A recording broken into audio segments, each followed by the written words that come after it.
absolute pleasure to introduce Jack Ma, Executive Chairman of the Alibaba Group. Jack founded Alibaba in his apartment in China in 1999 with a group of 18 co-founders.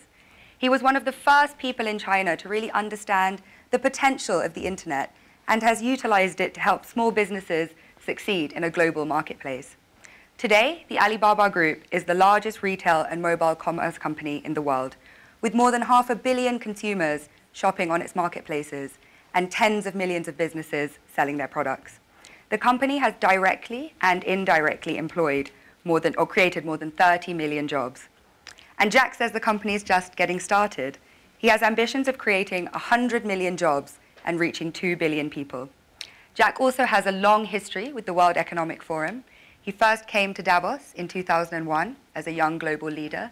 He sits on the board of the World Economic Forum, and he recently joined the board of Global Shapers. We are so lucky to have Jack with us here today. Thank you so much for making time for the young communities within Davos. And can I please ask everyone to join me in giving Jack a very warm welcome. Thank you.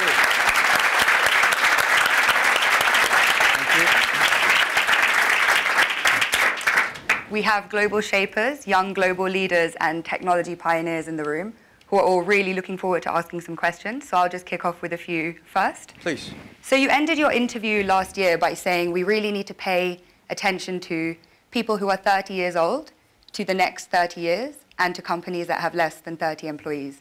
I turned 30 last year, so it was particularly welcome to hear this. And I think for many people in the room, they meet one or two of those categories.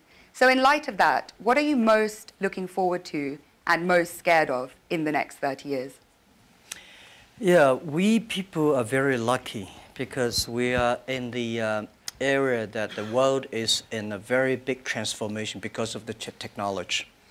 I think we read a lot on the books that 200 years ago when the first industry had a lot of great people, and then 100 years ago, electricity revolution came, a lot of successful people.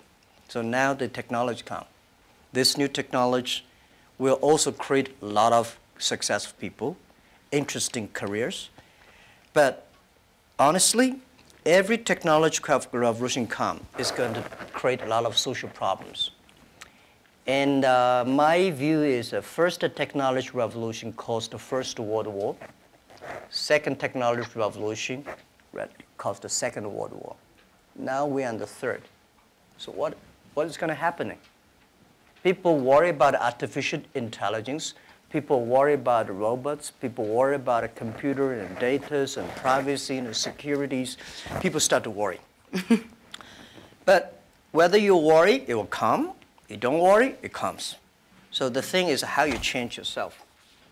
So I think next 30 years, the world is going to be huge change. If there's a third world war, I think the world war should be a war against the disease, a war against environment pollution, right? A war against poverty together. We should not a war against ourselves. But if we do not see clearly that using the new technology to solve this problem, if we do not unite, align together, human beings are going to fight each other. Because every technology revolution will make the world unbalanced. When something unbalanced coming, somebody used to be number one, suddenly become number two, and somebody was number three, and then become number one. It's all not comfortable. So we people, if you're 30 years old, my view is that when you are 20 to 30 years old, you should follow a good boss, join a good company to learn how to do things properly. When you're 30 to 40 years old, if you want to do something yourself, just do it. You still can't afford to lose, to fail. But when you're 40 to 50 years old, my suggestion is that you should do things that you are good at, right? And not do things that, oh, that's very interesting, I want to try something new. It's a bit dangerous more. When you're 50 to 60 years old, spending time training and developing young people, the next generation. When you're over 60 years old, better stay with your grandchildren. But this is normally general like that. Not everybody will like, but most of the people will like that.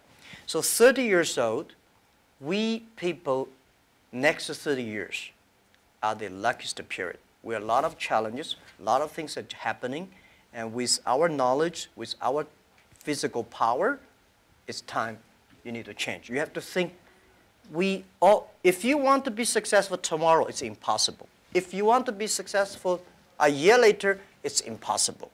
But if you want to win 10 years later, you have a chance. That is what I think.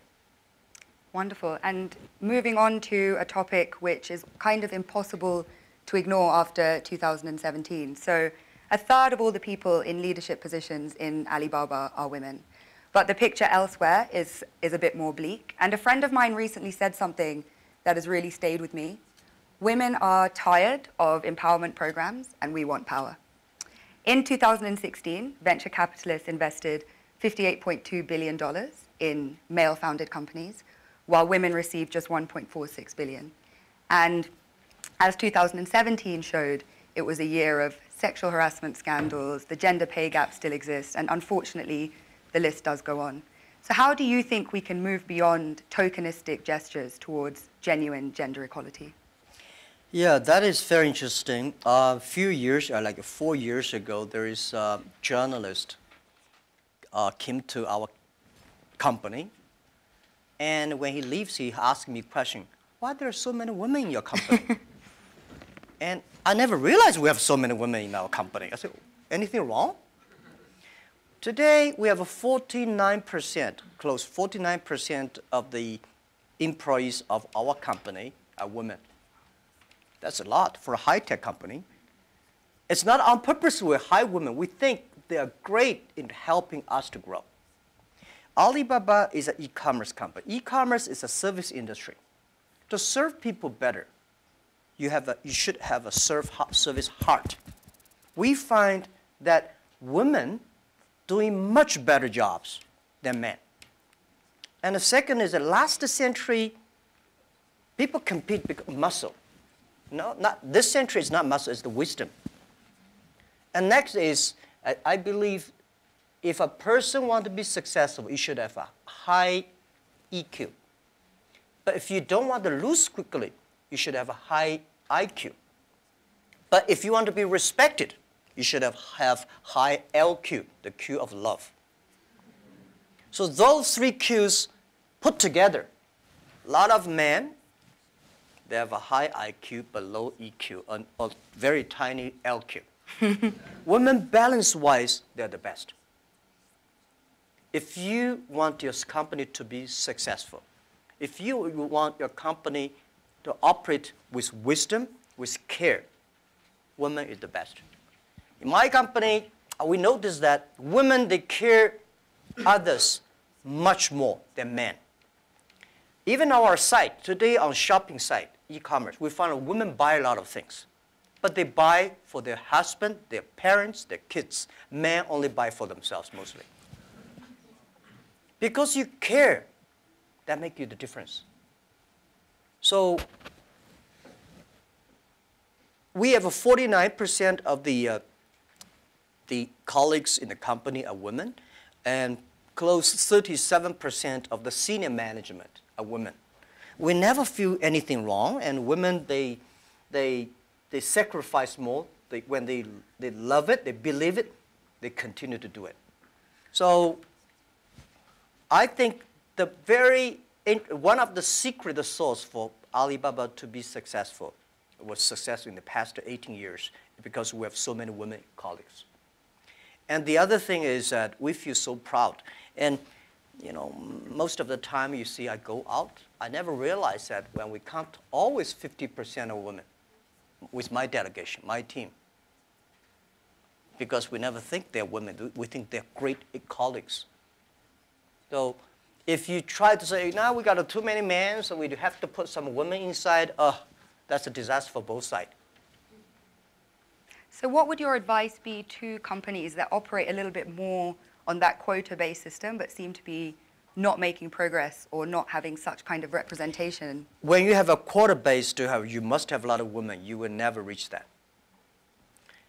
I think if a company full of men, trust me, this company cannot be sustainable, cannot keep on growing. Because just like a steel, if you don't put wood inside, the steel is too tough, it's easy to break. So when you have a woman and man in the same company, when something happens, the women are for example, one of the values for our company is that the #1 value is customer #1, employee #2, shareholder #3. This is everywhere I go. Wall Street did not like my point, but this is what I said, you know. If you like us, invest in us. If you don't like us, please sell our stocks. Don't buy us. We believe customer #1, employee #2, shareholder #3. But when we start to compete, men suddenly get very angry, and you know they start. And women always come and say, no competition. Let's think about customer #1. Most of the women, they believe in the first day dream or first day love. Most of the men, easy to forget. I'm sorry, it's not I say bad about men. This is statistic. This is statistic. This is why our company works the balance. And it's naturally happening. It's not like so a lot of people have a tendency, man is better in doing things. But we think that even if man is better, we still have to hire the woman inside. And then the women have enough women will hire people more. So this is how we did it. So I don't know how many high-tech companies in the world like us, 49% colleagues are women. We feel proud of that. As you should be, and I think it's a very strong message to send out to, like I say, other companies that have a range of reasons for why that's not the case, because clearly you've been able to build the most successful one with that being so. So you just came off stage after giving a talk about digital e-commerce and what needs to happen for small businesses and entrepreneurs to benefit from globalization. At a time when globalization once again is being questioned, is it really delivering for the most vulnerable? Is it delivering for people in the global south, etc.? So what is your message to people in this room kind of about globalization, really? I think globalization cannot be stopped. Nobody can stop globalization. Nobody can stop trade. And I believe if trade stops, war starts. Trade is the way to solve to dissolve the war, not to cause the wars. I think globalization did a fantastic job in the past 30 years. Enriched a lot of countries, but of course, caused a lot of problems, right? Young people did not have opportunities. Small business have not opportunities. Developing countries were neglected. But it's only 30 years. It's a baby. It's a growth. You have to improve it. If you do not improve it, then you kill it. It's easy. Most of the time, to kill something is much easier. So my belief, it's our generation's job. Today, we have a better technology. We have a better knowledge about globalization. And it's our generation's responsibility or opportunity to improve it. Tell me, how can you stop globalization? Now, artificial intelligence come. Robots come. My grandfather worked 16 hours a day, and he said he was very busy. We work 8 hours a day. We said we are very busy. Our children may only work 3 hours or 4 hours a day for 3 days a week. I bet they will say, oh, we're very busy. Then when you work only 3 hours a day and 4 days a week, what are you going to do? You're going to travel around, right? You cannot stay in the home for a week. You will travel. 30 years ago, normal life, you visit 20 to 30 cities whole your life. 30 years later, in your life, you will visit 300 cities in your life because of mobile. How can you stop it? It's impossible. So thinking about that, the only thing is to improve it, to make it simpler. Global trade should be simple, should be modernized, should be giving inclusive. Everybody have the opportunity. So my strong message is that, well, I feel sorry for WTO. They did a great job, but in the past 20 years, when you put the 200 government ministers in one room, how can they agree on something? Right? Because I don't like your country. No matter how good suggestion you have, I say no. But business people, even if we put 200 business people in one room, we will surely agree on something. And this is what I believe. The next generation of globalization should be inclusive, should create opportunities for young people to get involved. The first globalization in the human history was controlled by few kings and emperors. Last 30 years, globalization was controlled by 60,000 big companies. If you're not among the big companies, if you're not in the big, powerful countries, you don't have a chance. The next 30 years, I bet we will have 6 million or 16 million or 60 million companies get involved in globalization. And I'm sure we will make it happen. Together with a lot of people, maybe with you. With a mobile phone, if people still using mobile phone 30 years later. With a mobile phone, you can global buy. You want to buy something from Kenya, you just click. You want to buy something from Norway, you click. Global buy, global sell. If you're a small thing, without internet, you can only sell in your village or small town. Today, you can sell across the world.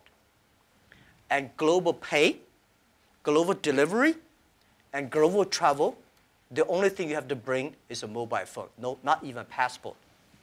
This is going to happen in 10 years. And this is the message. Let's catch this opportunity. If you complain, the other people catch it. If you catch the opportunity, embrace it now, you will be the next Alibaba. People like me, I was born in a very poor family. I never got a great education. I failed all the examinations. For what reason, I don't know. But later, I realized I don't have money. I don't have technology. I don't have a lot of good backgrounds. We have a rich uncle or something. No. The only thing I competed with my people, the young people, is let's compete for 10 years later. This is what I believe 10 years later will be happening. So everything I do for that goal, I know 10 years later, this thing is going to happen. So prepare for that. Because I know if I compete with him for next month, no chance. So this is how my message is.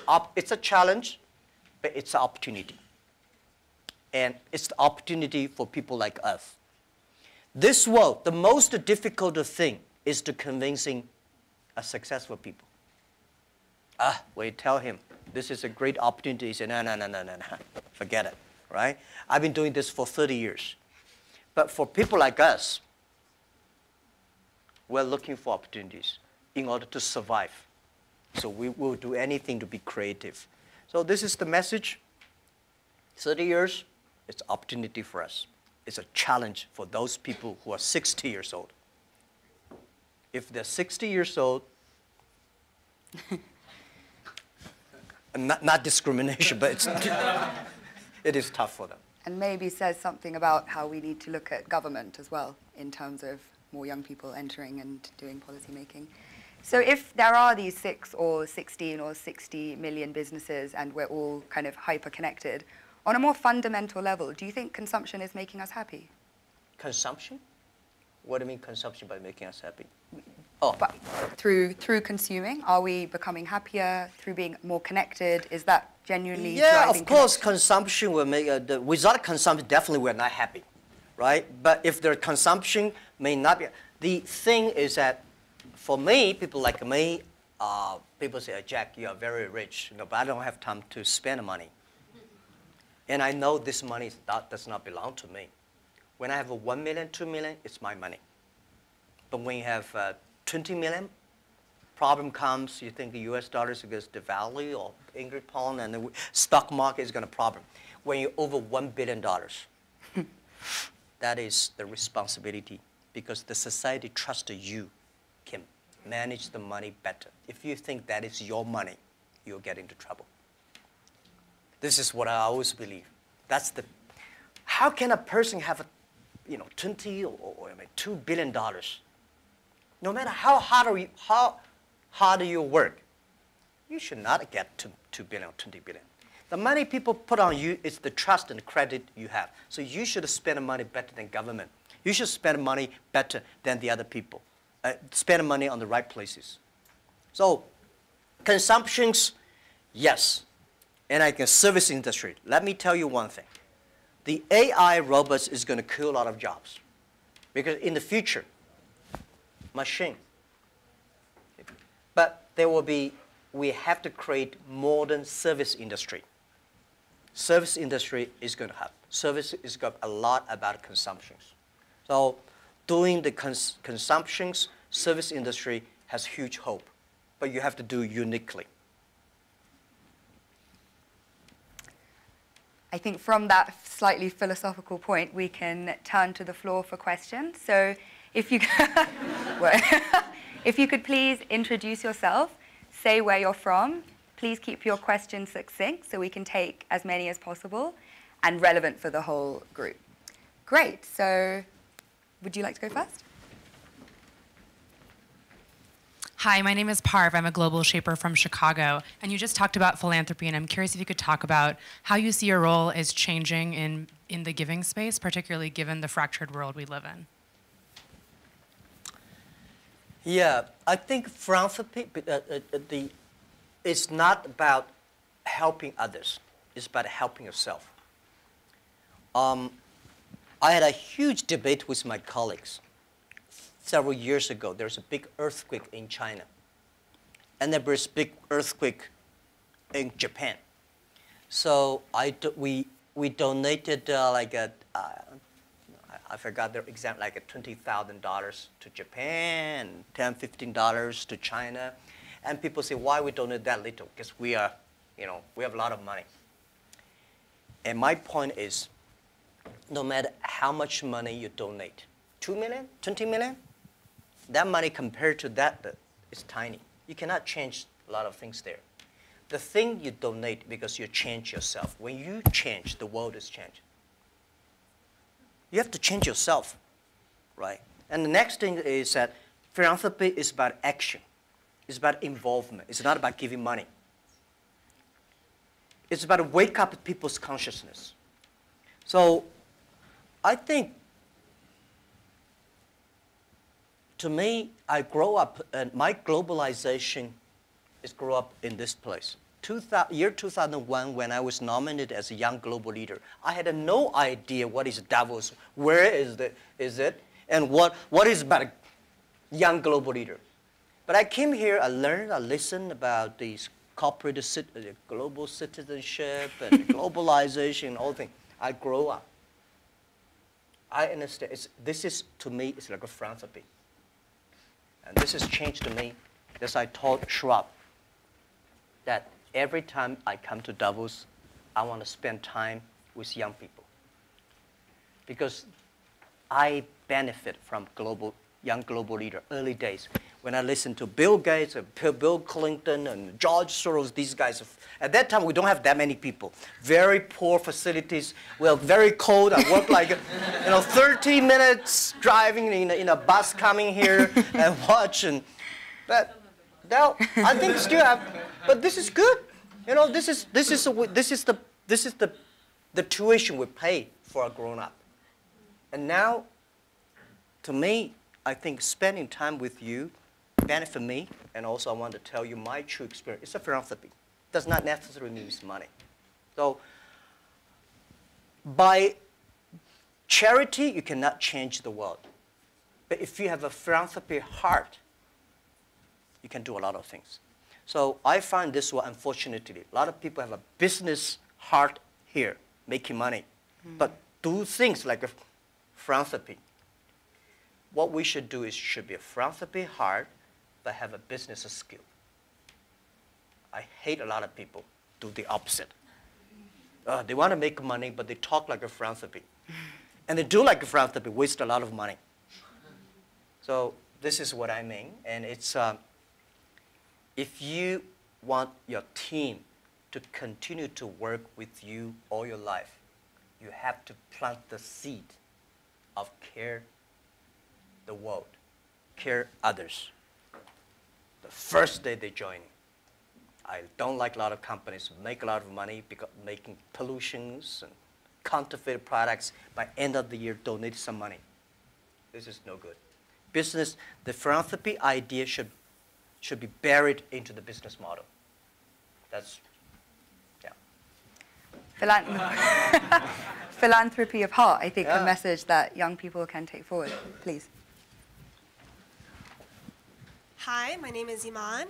I'm a global shaper from the Jeddah Hub in Saudi Arabia. My question is, as a young boy, did you envision that your life would be like this? Did you have intuition about this? And if so, do you think the belief helped in achieving such great success? As a young boy, I never thought, as a young boy, even today, I never thought I would be here.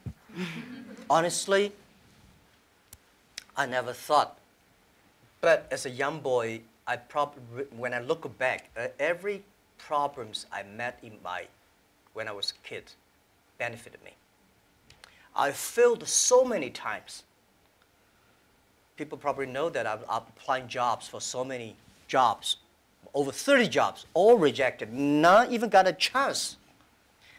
24 of us were interviewed for a KFC job. 23 accepted. I was the only guy rejected. 6 people went for looking for a police job. 5 accepted. I was the only one. My cousin and I applied job as a server in a 4-star hotel in my city. We waited a long queue for 2 hours. He was accepted. I was rejected. So my mother looked at me, but I know this is a training course for me.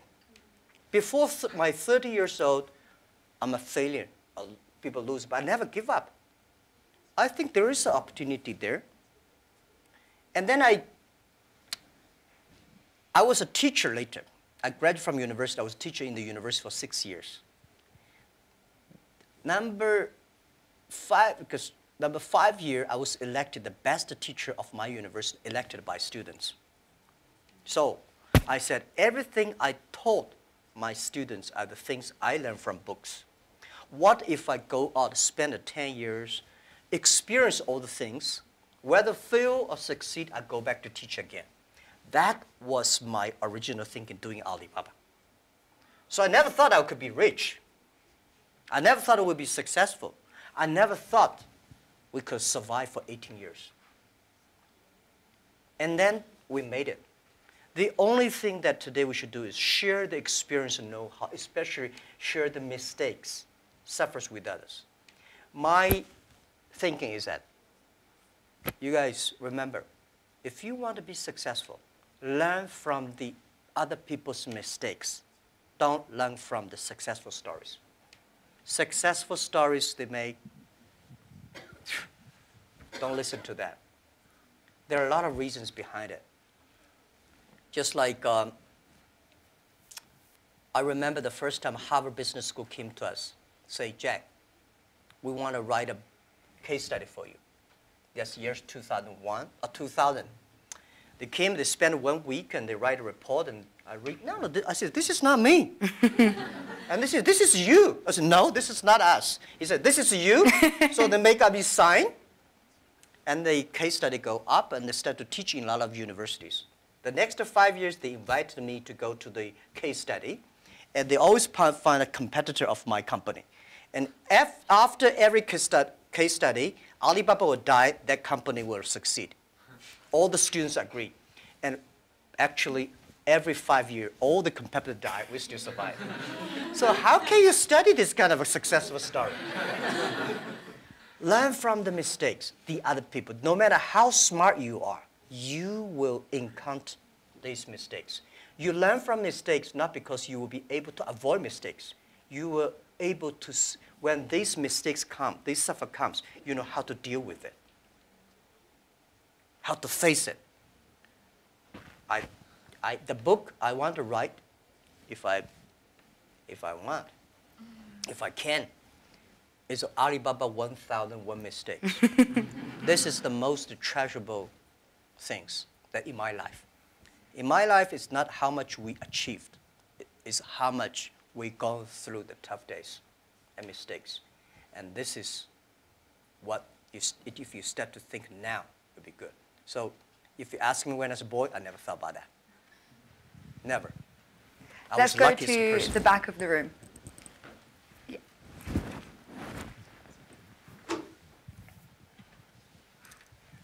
Fan Lin, YGL from Shanghai.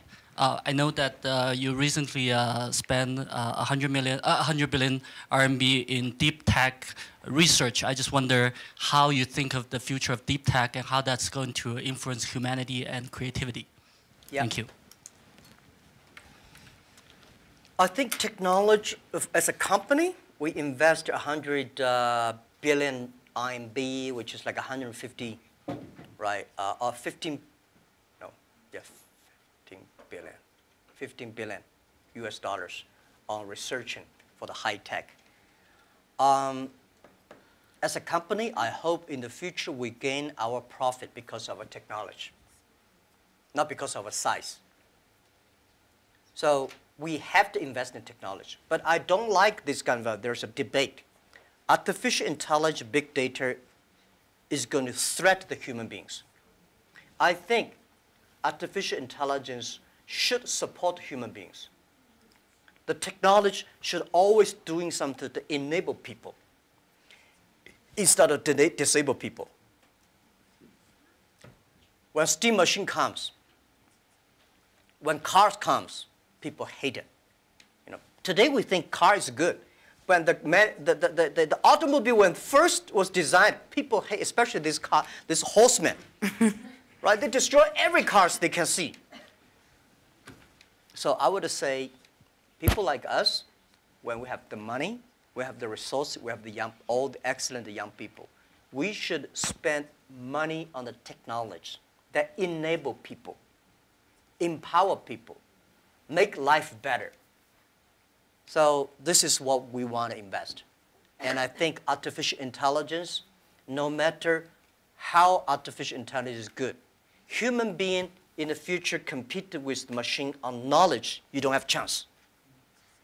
Computer is always going to be smarter than you are. When there's a car, forget about who runs faster.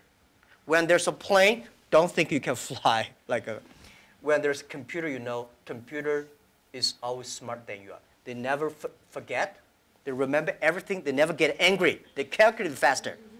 But computer can never be as wise as a man. What's the difference between smart and wisdom? My view is, a smart people see something the other people don't see. A wise people see something, he pretend he did not see it. A smart people know what he want. A wise people know what he doesn't want. A wisdom, the person with wisdom knows, only you know I don't want this. Then you know what do you want. So I think this is the money we invest to support human beings, not supporting Alibaba. This lab is open to the whole world. It's not supporting Alibaba at all. Yeah. Wonderful. So hi, I'm Saad, Global Shaper from the Islamabad Hub. I really want to know what you think about leadership. Is it something that comes from the heart when it comes to decision making as a leader, or is it something that that you have to take, you have to think through your mind as well, or is it a bit of both? Like as a leader, when you make decisions, would you go with something that you really feel about from your heart, or would you try to have a mix of your mind and your heart when you make decisions?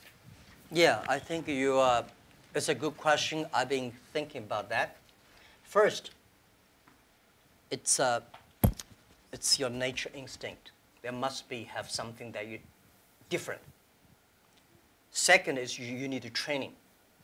You should be trained through all the tough experience, but still positive.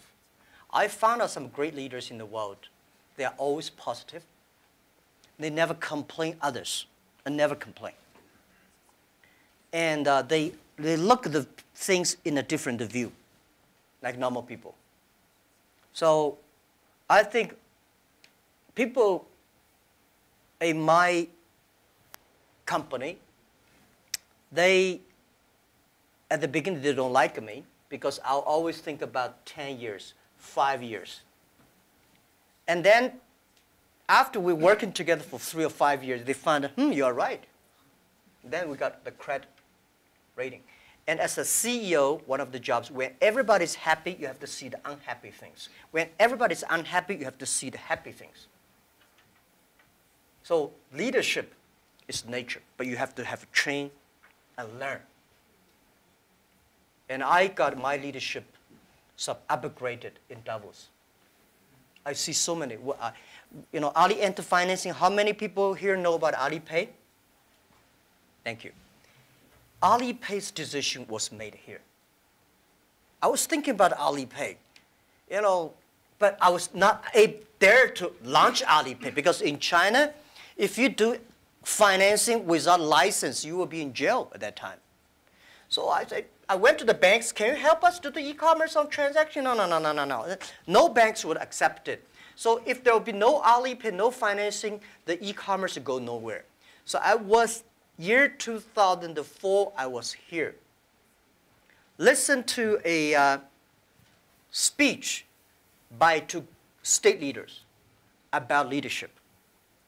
And this guy said, leadership is about responsibility. You believe it, but the people don't believe it. But if you think it's so critical, you should pay any price to do it. So that day changed my mind, and I called back to my team and say, let's launch it within 1 month.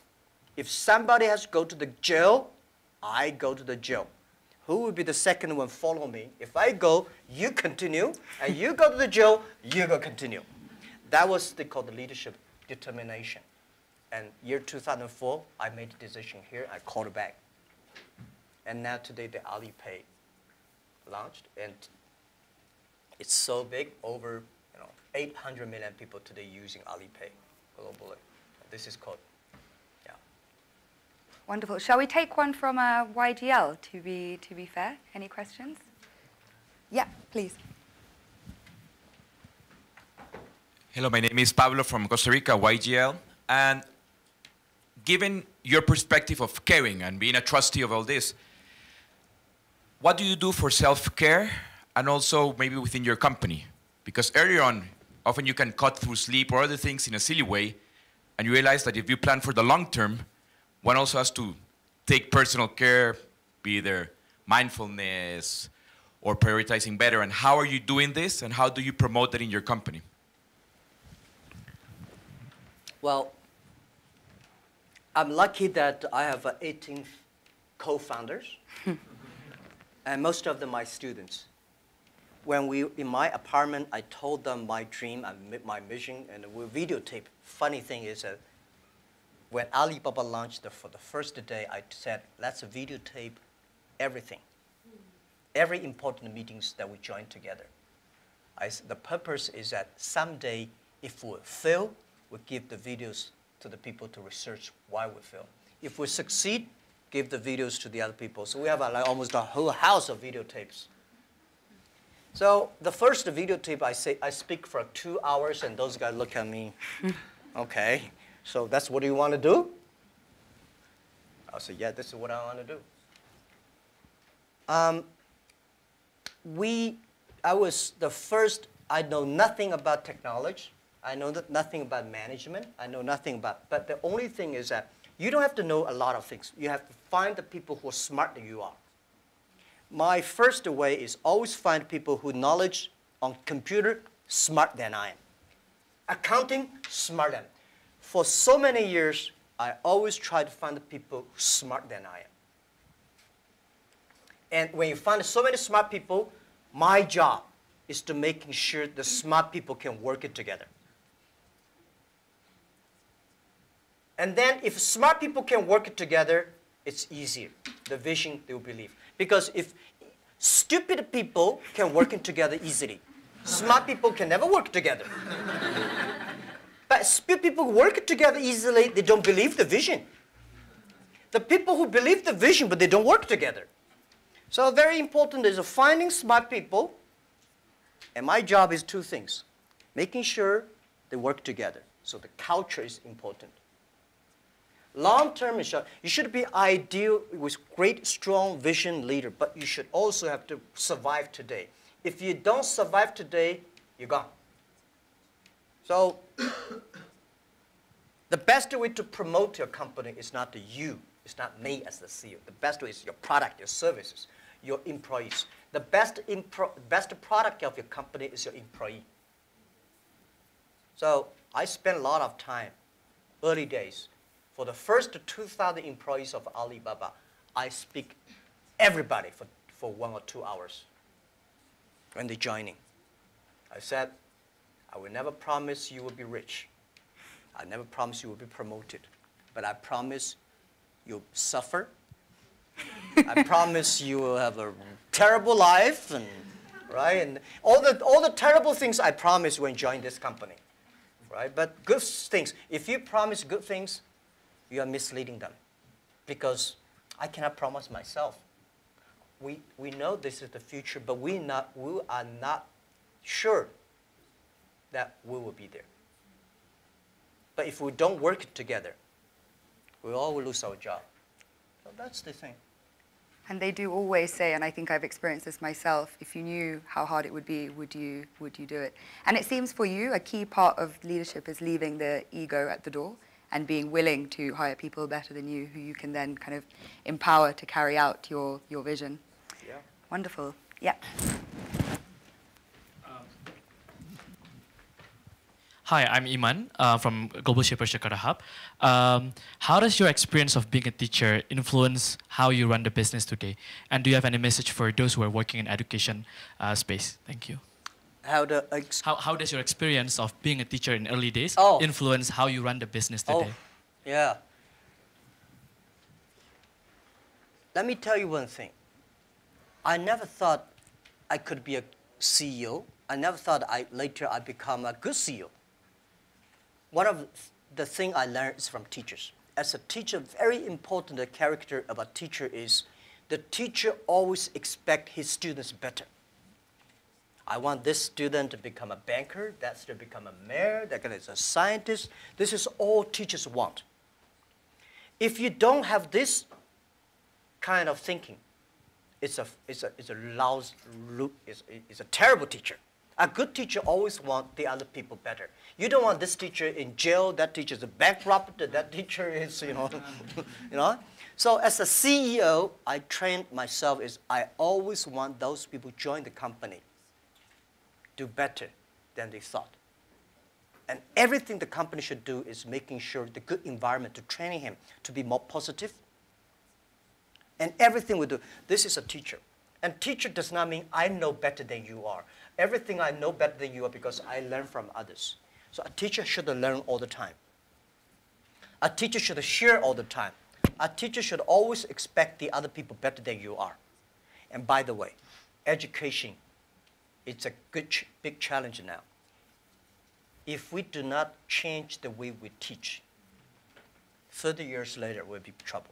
Because the way we teach, the thing we teach our kids are the things the past 200 years is knowledge-based. And we cannot teach our kids to compete with machine who is smarter. We have to teach something unique. That is, machine can never catch up with us. In this way, 30 years later, our kids have the chance. I hope I answered your question. It's a very difficult one to answer, but what are those skills that you think we need to teach? If we're moving away from knowledge, what are the key things? Value, believing, independent thinking, teamwork, care for others. These are the soft part. The knowledge may not teach you that. Folks, that's why I think we should teach our kids on sports, the music, the painting, art, to making sure humans should be different from everything we teach should be different from machine. If the machine can do better, you have to think about it.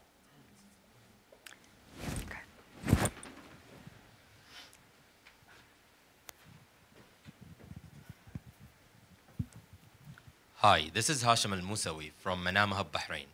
Talking about education and the fourth industrial revolution, we have been talking about people losing their jobs or they are not qualified enough with the skills needed. What are you doing for the people within your company to get up to date, to get continuous learning, to know what's the technologies needed for the future? Thank you. Okay, luckily I don't have to do a lot of these kind of things in my company because we are fighting every day for the future.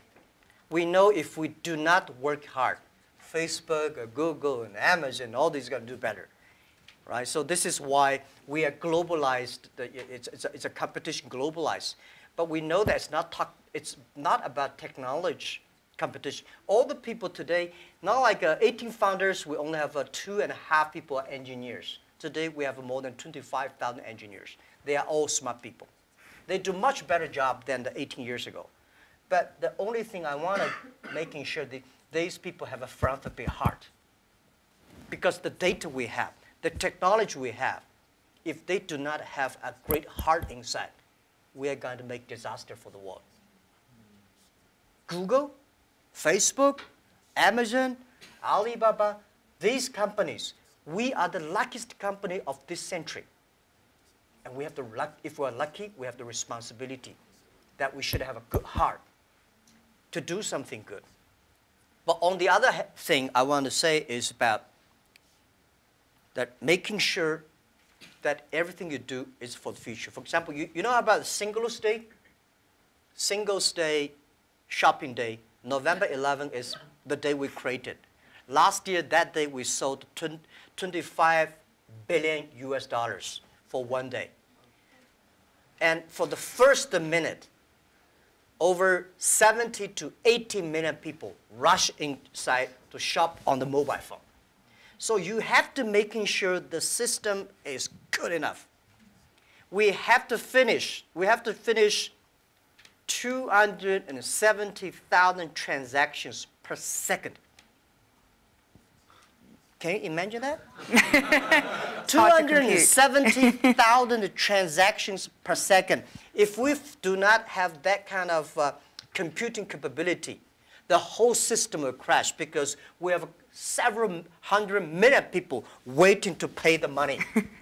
So this technology, we know why we do this for one day, because we want to test the technology. This technology should be inclusive. Because we know today in China, we create probably like 100 million package delivery. We believe a day. 5 years later, the whole world would deliver 1 billion packages per day. Think about what's the technology. Are we ready for that? So the Singles Day is to testing this technology and to be inclusive. So making sure the market drive them, not the boss drive them.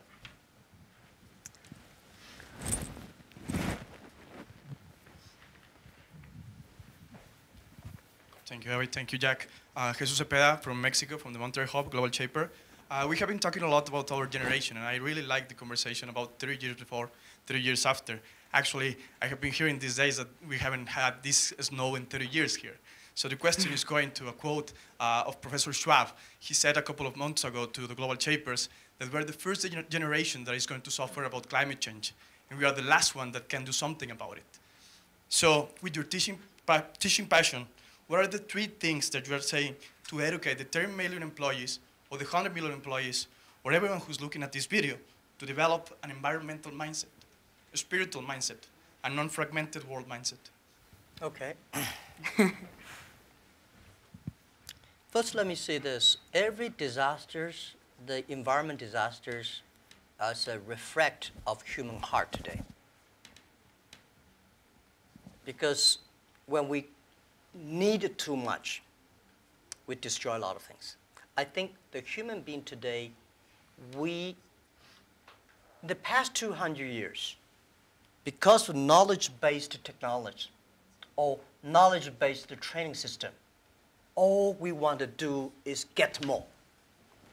We want more things. We go to the moon, we go to Mars, we go this, we always outside looking. We human beings never inside looking. If you don't have the inside looking, you will never be wise. If you're not wise, you never know what you don't want. Today, human beings get much more than they expect they should have. So the environmental pollutions, the whole thing happening is because human beings become greedy, become arrogant. So this is why the big data, the data technology is trying to understand the inside of human. What is data? Data is the human behavior. A lot of people, trust me, the machine will know you better than you know yourself. Have you seen some movies? Some gamblers. You know, they're great. They look at the eyes. If he got a good card, this eyeball will shake. But normal people don't see it. The machine see all the details. Machine know you better. So what I would say is that in the data period, human being next to 100 years, human will try to understand inward looking. We will see a lot of ugly things of ourselves. When knowledge-based outward looking, you see the ugly things of the others and good things. When you look inside looking. This is Chinese philosophy. Chinese people, our believing is always inside looking. We're supposed to have inside checking every three times a day. But not really. If you can really do that, you can do that. Then you'll be good. So for environment, you're right. If we do not make action, take action, all the money you make will spend in the hospital, medicine. Our kids will be in big trouble. So let's fix it. And first fix our heart, fix our know-how, and fix our belief. When you have a belief, when you have a religion, when you have a value, it's better. So I think this is what concerned me. This is what I think the young people should always have, the value, the mission. If you have something you believe in your heart, then it will be different. This is what next 30 years education should be focused on. We have time for one last brief question. Karuna?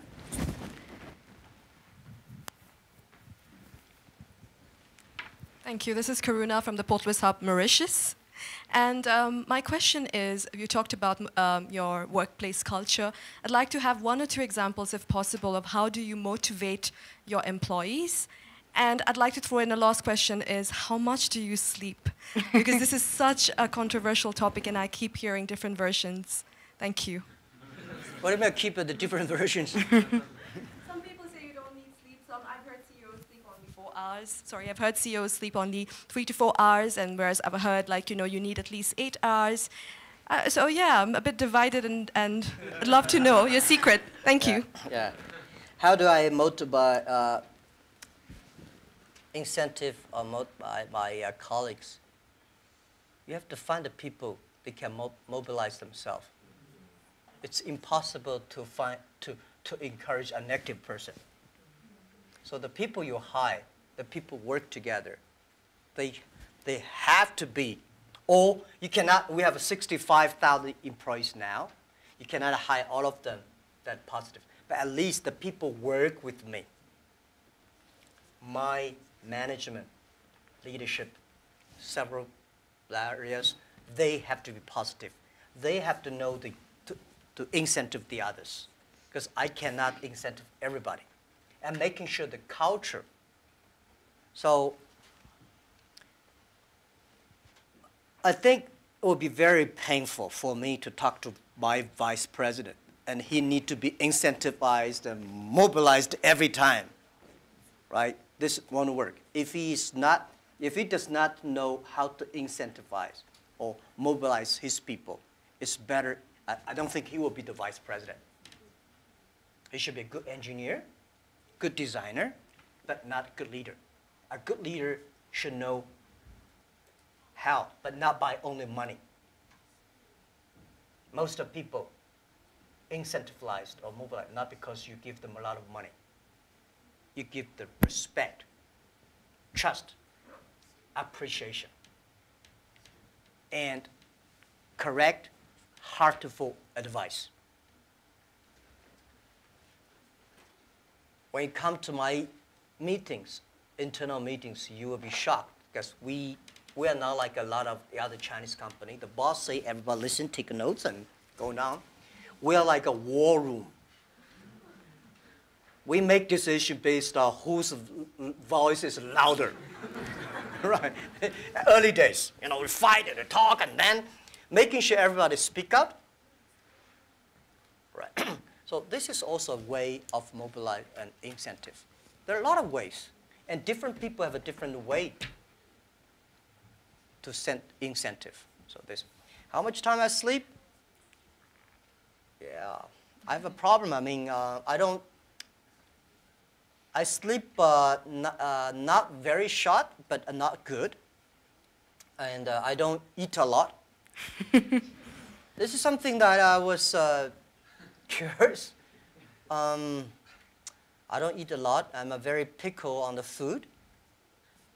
And I don't know, sometimes I would love to see what the things that make me work like that. But for sure, that if I suddenly give me 1 month vacation, I'll collapse. I think there'll be something in my heart, maybe the mission. At the beginning, it's a mission of 18 people. Today, we have 65,000 people. They all believe the mission. So if I give up, I can give up my position, but I should not give up the mission. If I give up, everybody say, hey, no.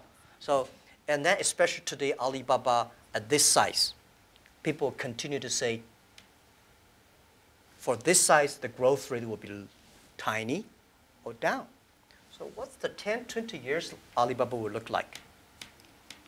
If you want to still be greater or triple our size, what the direction, how to do it.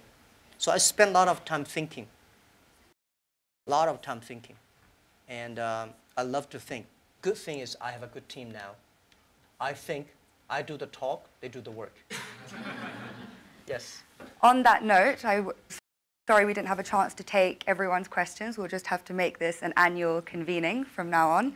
And I hope you can all join me in thanking Jack for his strong message of youth, inclusivity, particularly in the context of trade, and how we should all take time to look inside ourselves, cultivate our wiseness, because that's how we'll differentiate ourselves from machines. Thank you so much.